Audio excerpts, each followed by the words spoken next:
Welcome back. I'm Helen.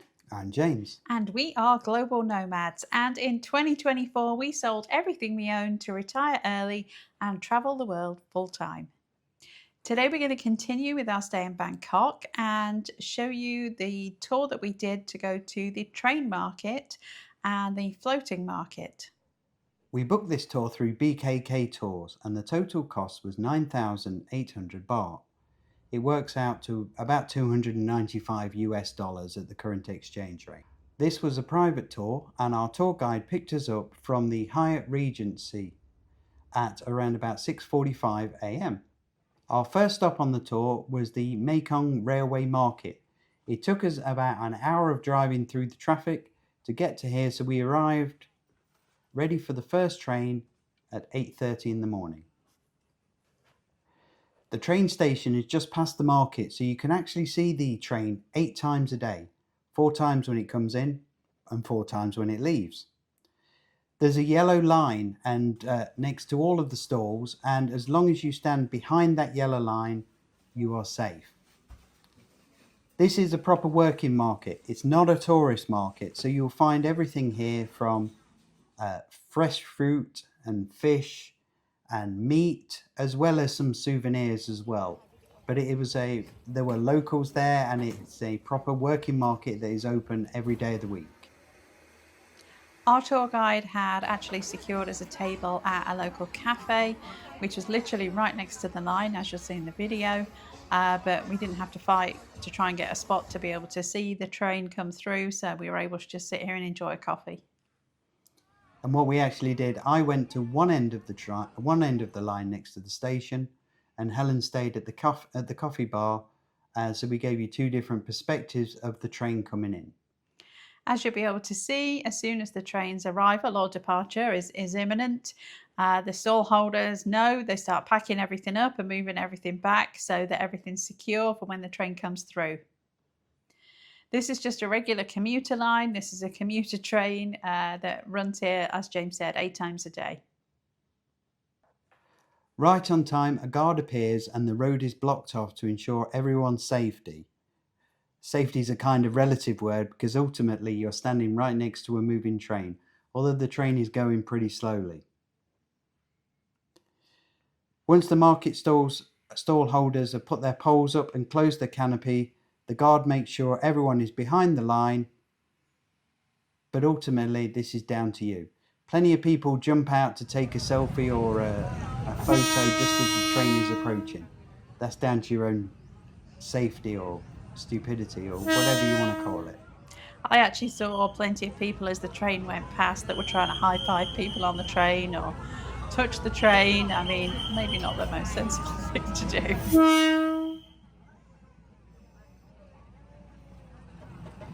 It's quite an experience being this close to the train. There's a similar market in Vietnam that we've been to before, and we'll likely go back when we're back there in a few weeks.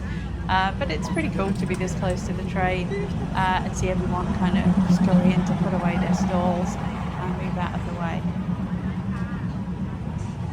This is Maeklong Station, and this is where the train stops for a brief 30 minutes before it heads back the way it came. The stall holders fold their canopies up again, and the train heads back straight through. Then as soon as the train is gone, everything reopens. The road reopens, the stalls go back to work, and the market comes alive.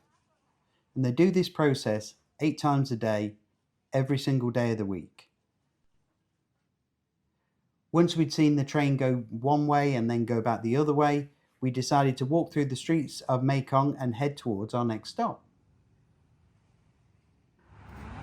Our next stop is a traditional house in a coconut farm, where our tour guide Ness explains to us how the wooden rabbits that we saw all over Bangkok are used to take the coconut out of the shell. We call coconut milk, and then we can bring to cook with many dishes like green curry or dessert. That's how I make it with. Yes, this is the way that original one before we have the factory to produce. We also tried some coconut sugar.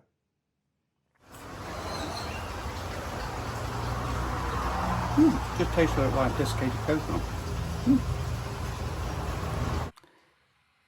The house was very open and on stilts and adorned with pictures, memories and art in every corner. Family members live together in a house, in an open plan house on a communal basis. But if a couple gets married, then they are assigned a corner of the house and a curtain is allowed to give them some privacy. So let's take a moment to appreciate this van that we had. It was incredibly pimped out. I don't know what we did to get such a fancy van, but it was a very fancy van. And from here, we took a short ride to our next stop, which was going to be at one of the local floating markets. We deliberately chose to do this tour on the weekend because this particular floating market is only there on Saturdays and Sundays.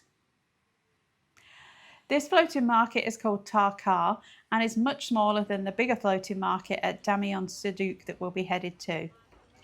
It's way more traditional. There was lots of local people here, and we also got to try lots of different fruits and snacks that our guide bought for us. As we said, this particular market is not here for tourists. This is literally a working market. This is how people live. This is how they buy their fruits and vegetables and other meats and snacks from here. So well worth the visit. We're glad that we went on the weekend and were able to experience this.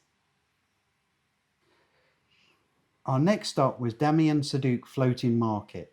This is a very big floating market, and this is a lot bigger than the first market that we went to. As we arrived, we saw a monk being driven on the back of a truck, but we have no idea why. This market is daily. It's popular with tourists, and I'm sure you've seen it on some of the YouTube videos.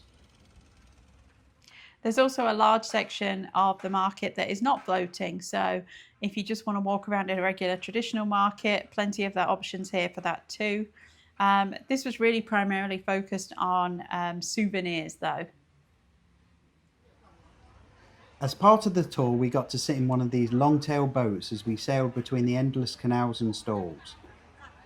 If one of these stall holders gets a sniff of interest from you, if you cast a glance and look there too long, they will throw their wooden pole over and drag your boat towards their stall and start offering their goods to you.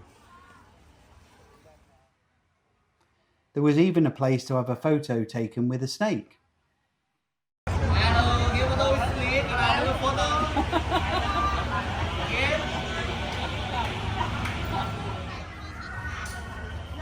Many of the stalls were at the side of the canal, but there was also plenty going on in the actual boats that were moored by the side of the canal, selling their wares. We made a couple of stops on this tour, and one of them was for some coconut ice cream, all while sitting in the boat. This particular region is well known for its coconuts, hence everything made of coconut, and we had to try the coconut ice cream. It was delicious.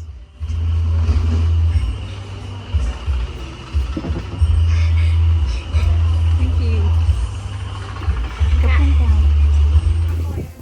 We watched the famous boat noodles being cooked, but decided not to have any at this time, just after the ice cream. As well as the markets, we did go past some traditional houses where locals still live next to the canals that make up the floating market.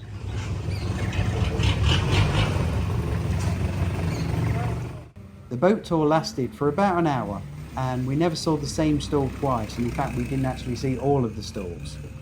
The place is such a myriad of canals that we just didn't get round to seeing everything that we could.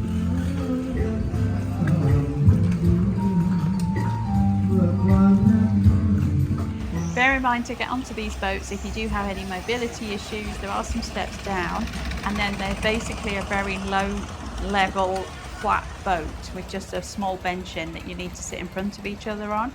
I was able to manage to get up and down there, but I did need a bit of a hand, especially to get back up. So just bear that in mind, that you do need to be able to step up and down and step down into the boat. Ultimately, this is a tourist market. You don't find many local people coming here. The tour is designed to take the tourist around the market. There are so many different souvenirs, and a lot of them are just the same thing over and over again. But the one thing we did notice is there's a lot of actual artwork in some of these places. That is the artist is selling the artwork, and we've seen them in in markets all over Southeast Asia. Some of these people have got some mad talents, and they're just selling their wares just like everyone else. Despite being touristy, we really enjoyed it, and it was great to see all the stalls. It's very colourful, all the local people, and yeah, James is right, they are going to try and grab you as soon as you show the slightest amount of interest. But everybody was very friendly, and it was a really enjoyable experience. Would you recommend it? Yeah, absolutely, absolutely. It is incredibly touristy, but it was definitely worth But a it visit. shouldn't put you off going. No. Because it was just, I guess they're trying to show you what life used to be like back in the day, but they also want to sell you some tourist tat at the same time. Maybe the odd elephant. And remember to barter. After our boat ride, we headed on our 2-hour drive back towards the city of Bangkok.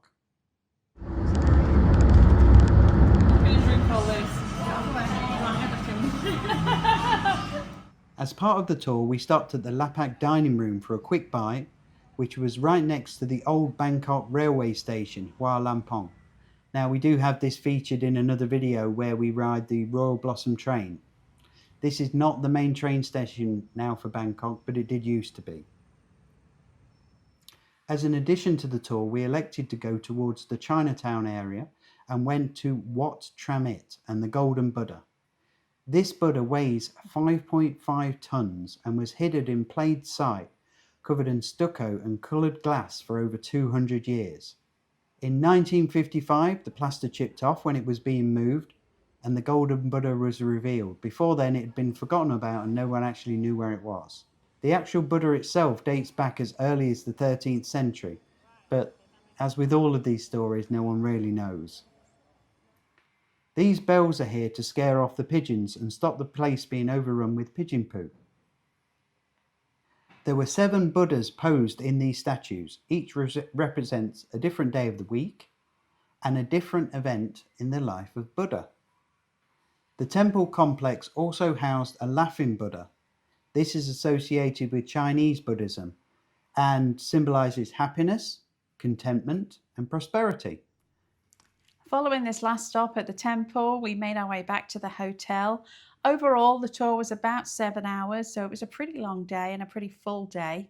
Definitely worthwhile. Glad we did it. Absolutely.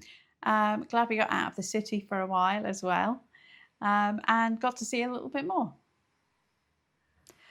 So I hope you enjoyed the quick look of our tour that we took from Bangkok, and we'll see you next time for more adventures in Bangkok area. So remember, please like and subscribe.